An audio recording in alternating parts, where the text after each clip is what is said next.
What is binding in English? Sir अगर मैं बोलूँ तो इंग्लिश में एज पर लैंग्वेज में क्वेश्चन आता है बाइंडिंग थ्योरी। शॉर्ट नोट्स में आप चेक करो, ये एक्सपेक्टेड है कि इस बार आ सकता है। तो आपने कहा बाइंडिंग थ्योरी को क्लियर करना है, बाइंडिंग के क्लियर करते हैं। लिंग्विस्टिक में बाइंडिंग का मीनिंग है। So what does mean by the binding in linguistic? In linguistic, binding is phenomena in which the anaphoric, sir अब नया वर्ड आ गया anaphoric, मैंने शॉर्ट बना रखा है anaphora का, उसको जरूर देख लें। anaphoric elements such as the pronouns are grammatically associated with the antecedents। अब सर एक नया वर्ड बता दिया आपने, आप पहले एनाफोरा बोला, फिर आप लोगों ने एंटीसीडेंट्स। क्या है ये? सारे शॉर्ट्स में दे चुका हूँ, डोंट वरी।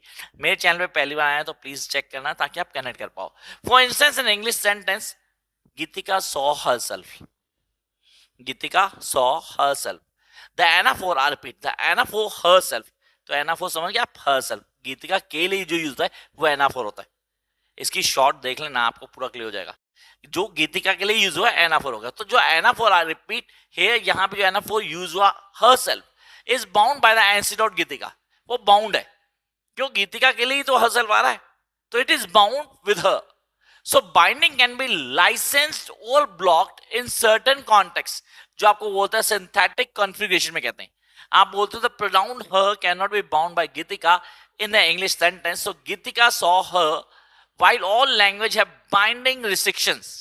इन्हें binding restriction कहते हैं, जिसको आप बोलते हो binding theory, क्योंकि हर वर्ड एक दूसरे के साथ बाउंड करता है, कनेक्ट करता है।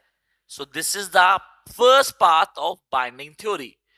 While all the language have binding restriction on it, vary even among closely related languages। Her language होता है, even among the closely associated language, वो भी आपने बाइंड करते हैं। Binding has been a major area in research for the syntax as semantics since the 1970s। I hope the concept being clear।